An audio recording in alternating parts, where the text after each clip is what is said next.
Alas 5 Gs na. 1 Western Visayas na. Alas 5 Gs na. 1 Western Visayas na.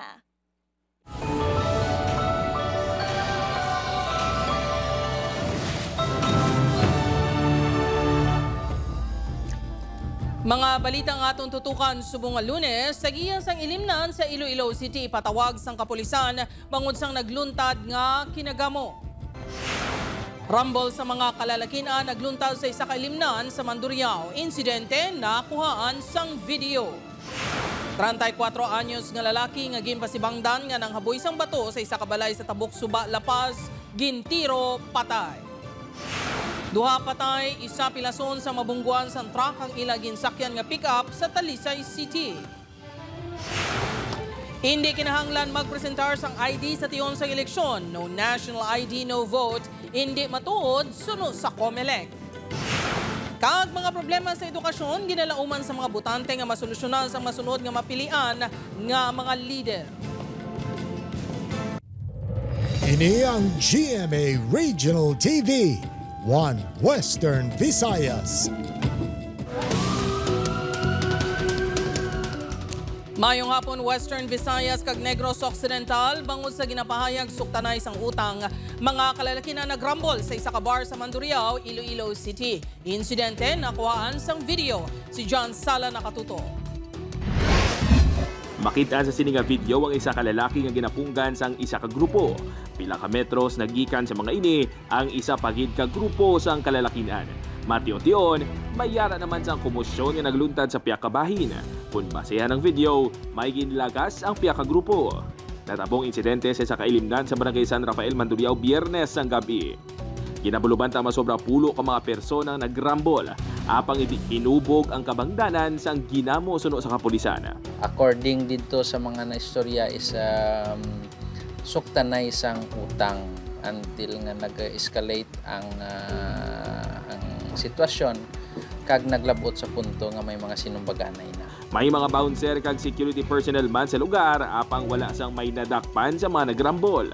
I'm little bit disappointed because sa kadamo sang involved ni single nga person nga involved dito wala sila may na-hold.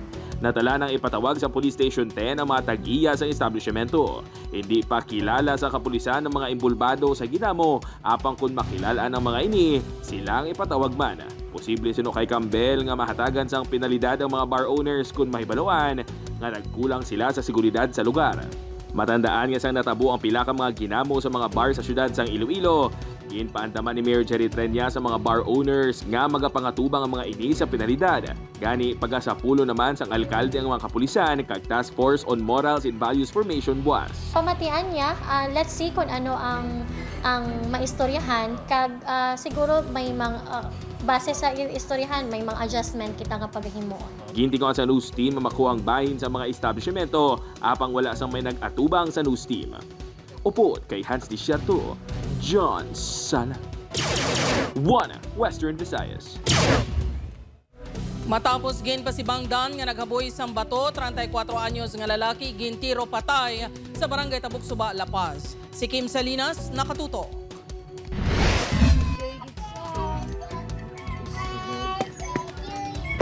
Malipayon pa nagkanta sang happy birthday ang duwa ka tuig nga bata sang 34 anyos nga delivery rider nga gintiro patay sa Barangay Tabuk Suba, La Paz kagabi sang nagsindi sang kandila ang asawa sini kay nasang aga. Nagpauli sila halin sa Negros Occidental kag excited na kunta ni si Ivy nga ihatag si Havana nga si Ricky Doronila ang ginpreparar nga mga pasalubong. Naka-video call pa kami kagabi. Excited na sa kuno kay pagbalik ko kuno. Tapos naidlaw sa kay Kirby. May dalaman ko nga nga mga jacket. Ang jacket balay pasalubong tani sa iya. Buhay na. Dead on arrival sa ospital si Ricky sang gintiro sang 4 beses sang kumpare lang man sini nga si Ronaldo Hiruta alias Kidlat, residente man sang among barangay. Nagainom kuno ang sospek sa tupad balay sang biktima samtang ang biktima ang nagainom man sa ila puluyan. Suno sa kasilingan sang biktima, nabatian sini ang pagpasibangod sang sospek sa biktima nga naghaboy sang bato sa balay nga ila ginaimnan. May pila nga nagtuyo pa magpatunga apang wala gid mapunggan ng sospek. Hasta ang utod sa biktima nagambal na nga hindi ka manimangod na singgit lang sa nga tabang na. Na-recover sa lugar ang 8 kabasiyo sa ganapatian 9mm pistol. Suno sa kagawad, roving guard ang suspect sa isa ka subdivision. May record din isang pagpanaya sang armas sang 2023. Ang record yung malang sa mo ng pang taya-taya, isang mga katupad yun. Ginagbayan niya lang kayo doon nga gatrasuway sila to. Sa karon, padayon pa ang hot pursuit operation sa kapulisan sa suspect nga magapangatubang sa kaso ng murder. King kantuan naton ang balay ni isang suspetsado kag ang mga malapit man nga sa kaingod man nga barangay nga mga relatives man sang sang suspect pero wala dito sa area. Ginapadalman pa sa kapulisan kung may daan nga away ang suspect kag biktima na nagresulta sa krimen. Upod Kirmel Porquia, Kim Salinas, One Western Visayas. Para sa dugang mga balita sa Negros kag Panay, mangin kauputan si Adrian Prietos. Adrian? Yes, Jers, mga kapuso, madamogin nga salamat sa Negros Occidental naman. Duha kasakay isang pick-up patay matapos mabungguan sa nag-overtake na truck sa bahin sa Talisay City. Nakatutok Aileen Pedreso. Wasak ang ini nga pick-up matapos mabungguan sang 22-wheeler truck nga may karga nga tubo sa Hacienda Tibay Lopez, Barangay Efehenio Lizares sa Talisay City, alas 6:15 Sabado sang gabi, Mayo 3. Nagbalabag sa dala ng truck nga naggupi ang ulo bangod sa kakusog sang pagkabunggo. Patay sa aksidente ang sakay sang pick-up na si Ronjon Caballero, samtang gindala pa sa ospital ang driver nga si Nilo Ipanto, 48 anyos. Kapon sang kaagahon, sang ginbawian ini sang kabuhi. Pilason ng isa pa kasakay sang pick-up na si Paul Simon Pertiliano, 42 anyos, nga nagapabilin nga confined sa ospital. Sunod sa Talisay City Police, padulong sa Bacolod City ang truck sang nag-overtake sa isa pa kasalakyan. Apang nasugata sini ang pick-up nga padulong naman sa Silay City. Na-lose control gid sa kagkalaba padaan. Additional factor pa na mamang pag-usang time na to. Sa makita gining padalagan, tingwa pa nga magpreno ang driver sang truck nga si Gali Antipatya, 50 anyos. Napilasan man ini kag naka-hospital arrest. Magapangatubang sang kaso nga reckless imprudence resulting to multiple homicide si Antipatya. Samtang napukaw ang atensyon sang otoridad sa asud-asud nga trahedya sa dalan. Kahapon Mayo 4, duha ka persona lakip ang 5 ka tuig nga bata nga babayi ang napatay matapos ginarado sa isa ka SUV sa guwasang NAIA Terminal 1. Napulo naman ang napatay sa karambola sa SCTX sa Tarlac City sang May 1 nga gintuga sa isa ka bus. Sunod sa isa ka driving kag road safety expert, may pila ka mga road safety tips nga dapat tandaan. Una, ikawan gid nga magamit sa mobile phone samtang nagadrive. Dapat kung tired ka, need mo mag-pull over and take a rest. Hindi ko mag-overspeed. Basta driver ka, kailangan may ara ka ginatawag nga road courtesy. Importante man ang practical driving course antes magkuha sa student permit, ilabi sa tanan, mangin pasensyoso samtang nagamaneho. Upod kay Reynald Castillo, Aileen Pedreso, One Western Visayas.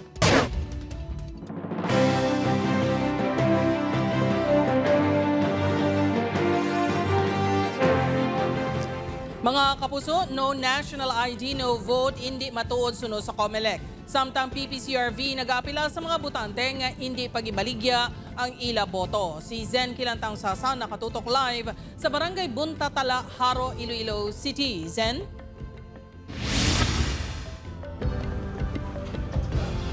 Jerd, isa ka semana antes ng eleksyon 2025, ginpahanumdom sang PPCRV ang tanan nga registered voters nga pilion sang insakto mga kandidato haglikawan ang pagbaligya sang boto.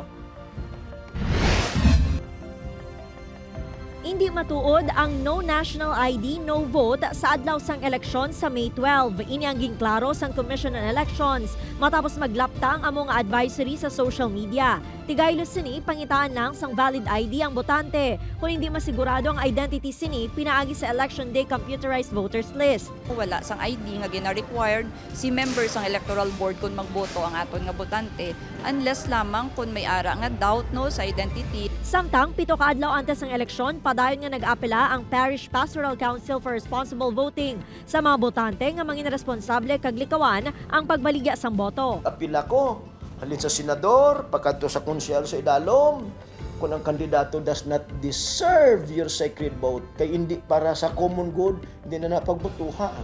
Apisar hindi malikawan nga mayara magabaton sang kwarta, ang iba naman mapag-on sa panindugan batok sa vote buying kag vote selling. Well, kami kabato na rin sa una yan. Samtang 3 ka automated counting machines ang unang aging paidalm sa final testing and sealing kaina para sa mall voting sa Mandurriao. Sa Miyerkules naman, dululungan nga magapatigayon sang final testing and sealing sa mga ACM sa tanan nga polling center sa Iloilo City. Samtang nagabot na sa Negros Occidental ang official ballots kag iban pang election paraphernalia nga pagagamiton sa Mayo 12. Sa Miyerkules, May 7 himuon ang final testing kag sealing sang ACM sa probinsya. Ito naman per initial count. Nagpadala na notice ang mga EOs sa mga parties and watchers. They have the right to be there, to be present. Buwas, May 6 na tala nang ipadala ang official ballots sa mga LGU.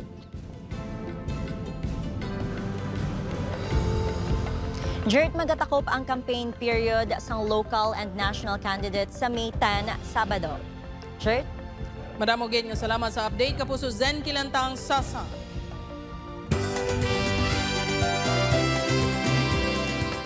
Carabao Carosa Festival subong nga tuig mas nangin masadya sa pagbisita sang mga kapuso artist. Si Tess Ordales nakatutok.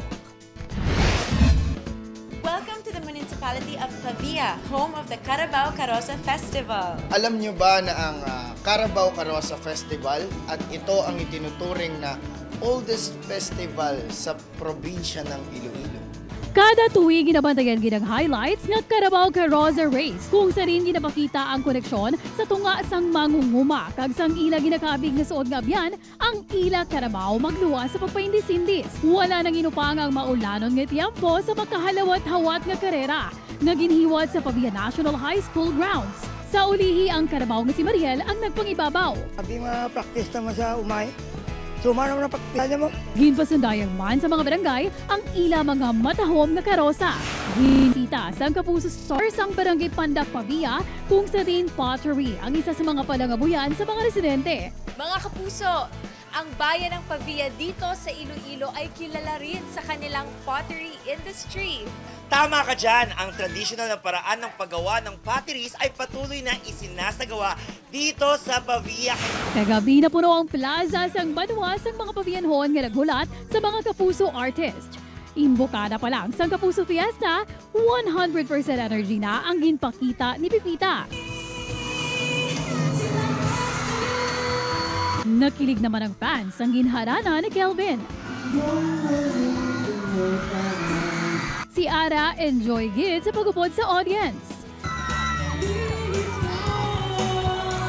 Sing and dance naman ang regalo ni Max sa mga Pavianhon. Talaga naman, ang bilis, ang daling huli na makiliti na mga kapuso natin dito sa Pavia. Kaya maraming salamat po sa inyo. Siyempre, masaya sa pakiramdam dahil nakita mong napasaya mo mga kapuso natin dito sa Iloilo. Thank you so much for coming out to see us. We had so much fun. Sana nag-enjoy din po kayo. Kainit lang din ang pagtanggap ng mga tao sa amin. So maraming salamat sa inyong support. Upod kay Marvin Lauderes, Tess Ordales, One Western Visayas.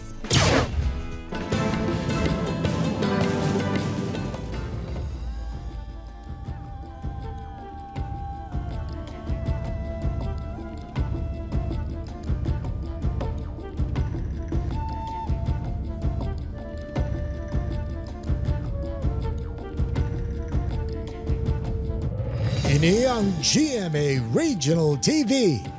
Ini ang GMA Regional TV.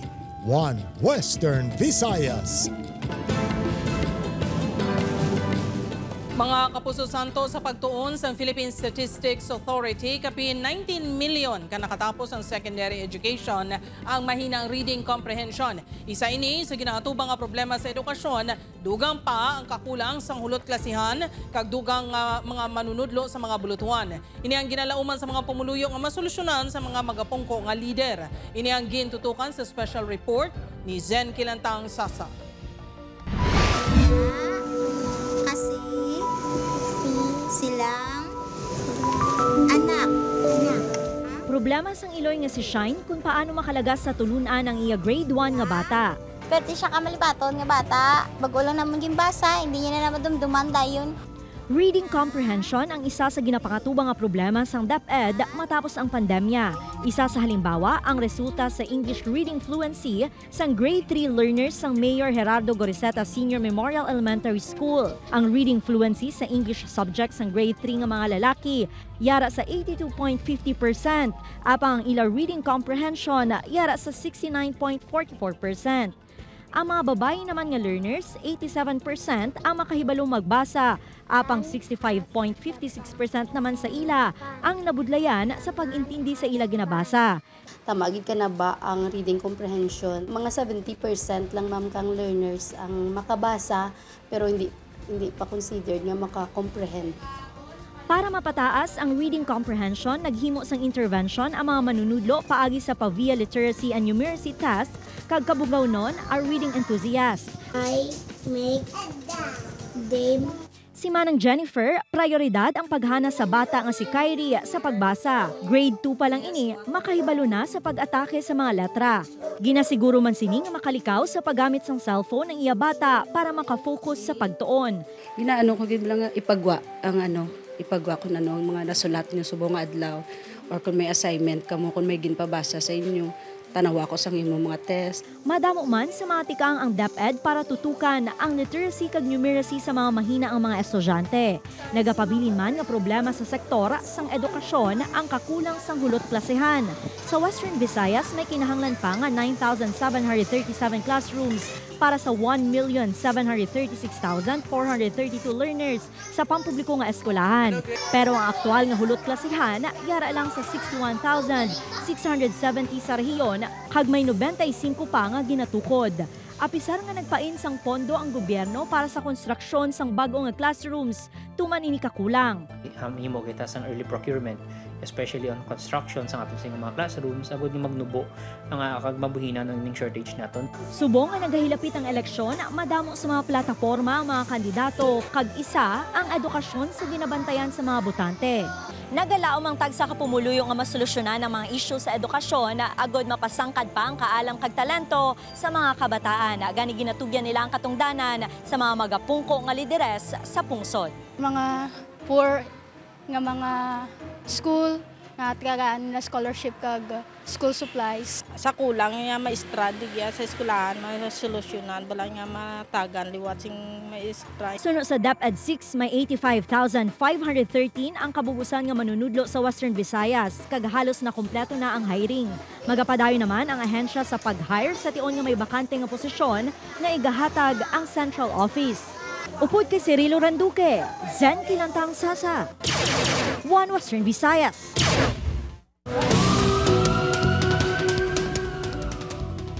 Samtang makapusa bangkay sa mga amiguhay nga residente sa Bacolod City na Sapuan, naging lubong sa campus ng Tubo sa La Carlota City. Nakatutok Aileen Pedreso. Isa ka bangkay sang lalaki ang nasapuan sa tunga sang kampo sa Hacienda San Roque, Barangay Cubay, La Carlota City alas 8:30 Domingo sang aga, Mayo 4. 50 metros ang kalayon sa nakita nga bangkay, isa pagig kabangkay sang lalaki ang nasapuan. Sunod sa kapulisan, nakitaan sa mga nagarubing nga gwardya sa hacienda ang may kinutkutan sa duta. May nakitaan sila pa lamang na notices pa lamang sa yung kutkutan. Siyempre, dumensyon na sila kayo ka-fresh. Dito na ito natukipan, ma'am, nga may arakit man, ma'am, nga dead body sa nakalubong. Nakilala ang mga bangkay nga sanday Ernesto Hawod, 32 anyos, kag Glenn Arnaiz, 28 anyos, lunsay residente sa Barangay 3, Bacolod City. Pareho man nga may mga pila sa mga biktima. Ginpaidalong pa sa post-mortem examination ng mga bangkay agud matungod ang ilagin kamatay. Sunod sila Carlota City Police, posible hindi sa lugar ginpatay ang mga biktima kag didto lang ginlubong. Santo sa payag sang living partner sang biktima nga si Ernesto, aga sang Sabado sang ginsugat ini ni Glenn. Pagkuha nagbangon sa mo, siguro may alas 9, mag-alas 10 na. Sang aga, nagwa na di sa mo. Dito ko lang nabatian yan. Kabati, naging lahot sila ko. May naglagas ko sa ila. Ganun kamotor sila. Wala naging detalye ni Mickey ang nahibaluan siniangot sa iya live-in partner apang aminado ini nga nagagamit sa iligal nga droga si Ernesto. Samtang ginkumpirma naman sa kapulisan nga involvado sa insidente sang kinawatay kay iban pang iligal nga aktibidad ang biktima nga si Glenn. Napreso man ini sadtong Disyembre matapos ginreklamo nga nagpangawat. Involved sila sa mga illegal activities. Pamilyar sa amon mula na si Glenn kung ipamangkot mo sa kuan makonsider man nato nga may pagka-notorious man. Sa December lang niyo nang nadala sa silingaw sa kinawatay pa ay amo lang na nahibalaan ko sa iya. Gina-establishar pa sa kapulisan ang motibo sa pagpatay sa mga biktima. Upod kay Reynald Castillo, Eileen Pedraso. 1 Western Visayas.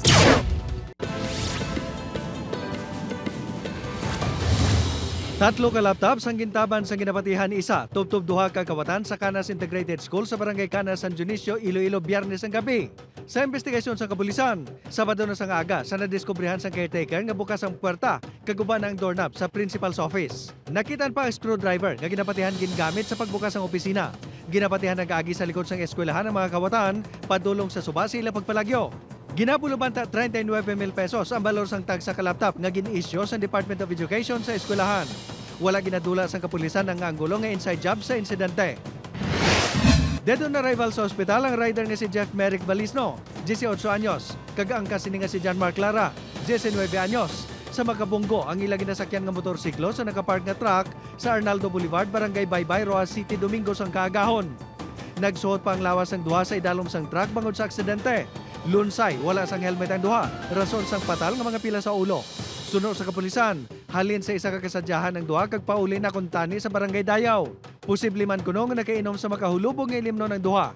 Mahimo magapangatubang sang civil liability ang driver sang truck bangod sa pagpark sa no parking area.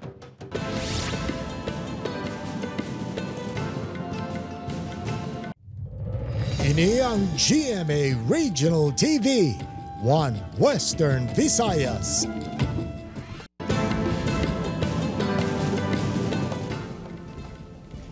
Mga puso, makaligan ang duha ka sunod-sunod nga semana sa pagkasaka sa presyo sang gatong lauman.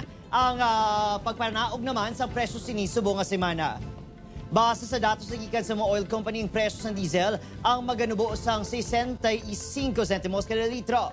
55 centimos naman kada litro ang igapanaog sang presyo sang gasolina. Samtang presyo sang kerosene maganubo naman sang 90 centimos kada litro. O igapatuman sa mga oil company ang rollback buwas sa aga.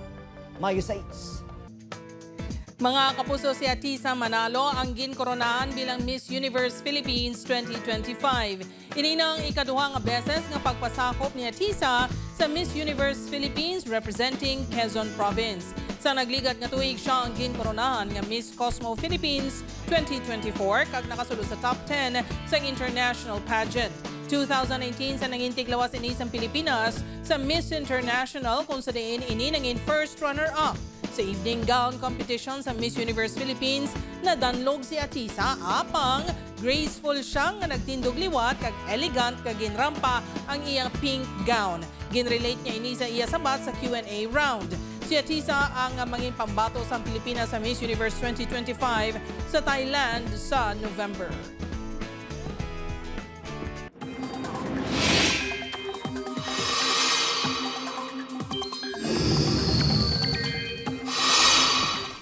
Mga puso, wala na sang iban pangamalain nga tiyempo nga nasiplatan ng pag-asa maglawas sa low pressure area kung LPA nga nagapalayo na sa pungsod.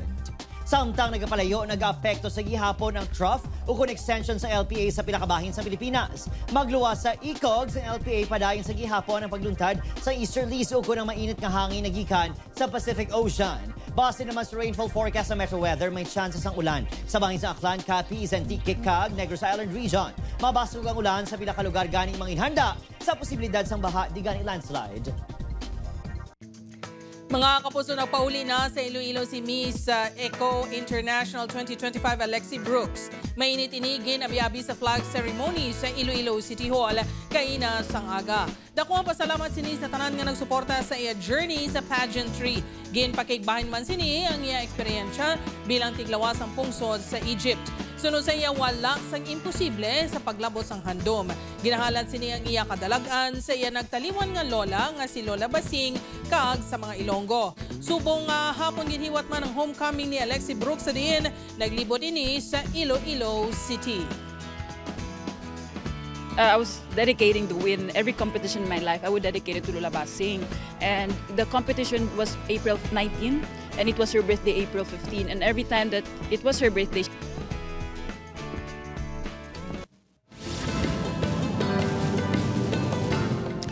Railings ang Iloilo Esplanade sa barangay Nabitasan, La Paz nga nagkalaguba kag ginaligar ginakawat mula sa gihapon makayo. Ini ang gintutukan ni Kim Salinas.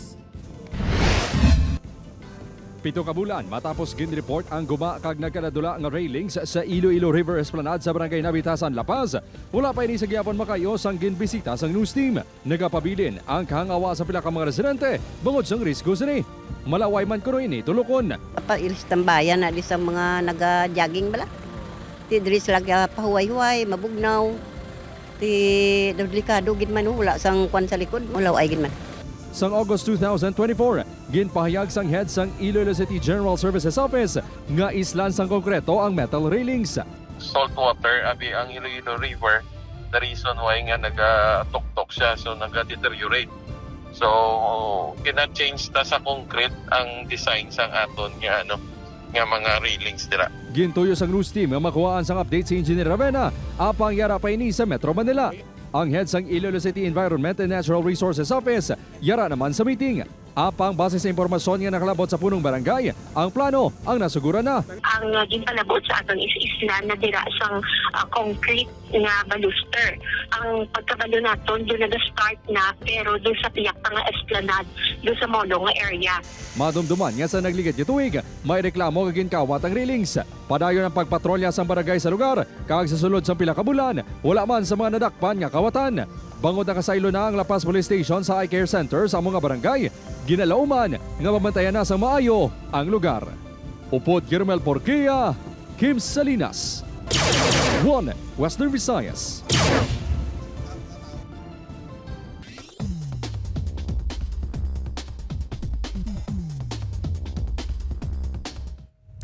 Mga kapuso, ako si Gertrude Charlatan, ini ang 1 Western Visayas, bugos nga puwersa para sa mas dako nga misyon kag mas masangkad nga pagserbisyo sa bungsod.